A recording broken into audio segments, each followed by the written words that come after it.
Friday, July 19th will mark the third annual Eating Disorder in Sport workshop. And I always leave with my cup runneth over with all the professionals that come to learn more about the intersection of eating disorder and sport. This year is really special as we cover a topic that's pretty hard at times to address, to know how to react as a professional, and sometimes to hold that emotional space for our athletes as we discuss trauma in sport. And I've received kind of questions like, well, why would that be important? Or why does that impact me specifically as a dietitian?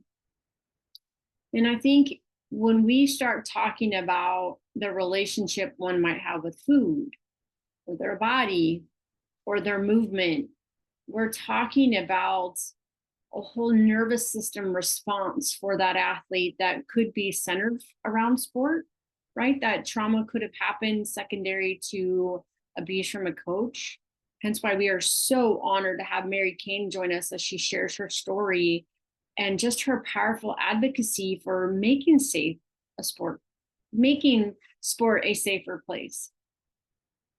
Sometimes that sport may have been their safe space to release anger and tension and feeling safe around teammates. And so if that was to be challenged, that challenges their safety and security. It may also be a way for them to disassociate.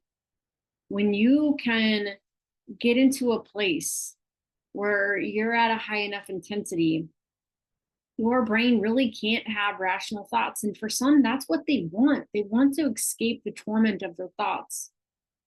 And so they miss the mark when their body is hurting, or it becomes their coping mechanism to deal with anxiety or depression or a restlessness. So sometimes when that athlete is sitting across from us and we question why they're not taking in our recommendations, or it feels as if they just don't care, they don't want to be there, or they don't like us, it may be that something else is coming up for them, right? It could be that we have hit something that's trapped in their brain, but instead of being able to understand what they're thinking, they're feeling it instead.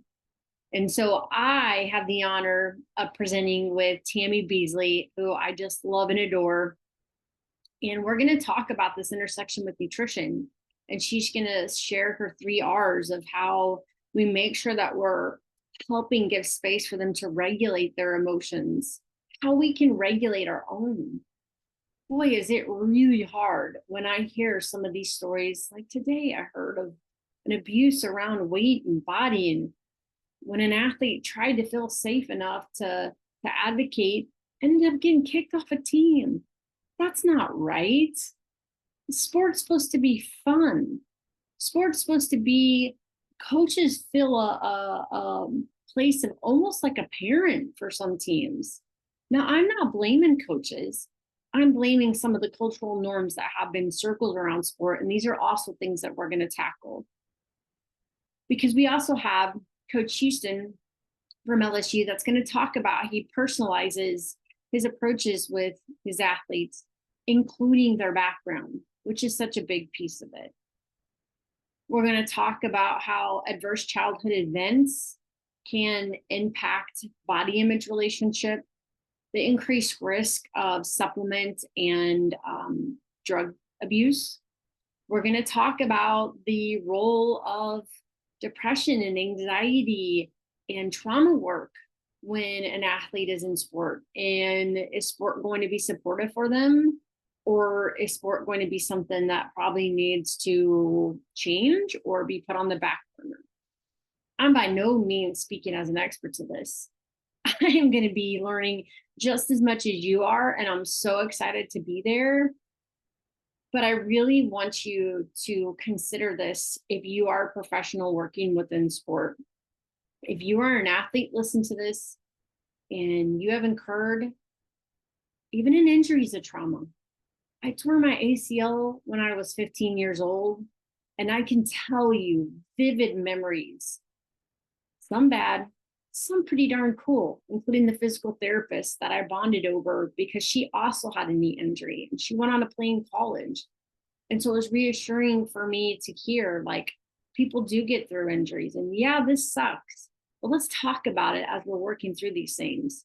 And that's why it's important, I think, for all of us professionals to be trauma informed and how that might impact their relationship with their body and their food and their training, but also how we can use different approaches for that individual in regards to how that trauma has impacted them. So I'm going to put the link there. I hope everybody will join us. If you have any questions, don't hesitate to reach out to me. I'm happy to provide resources.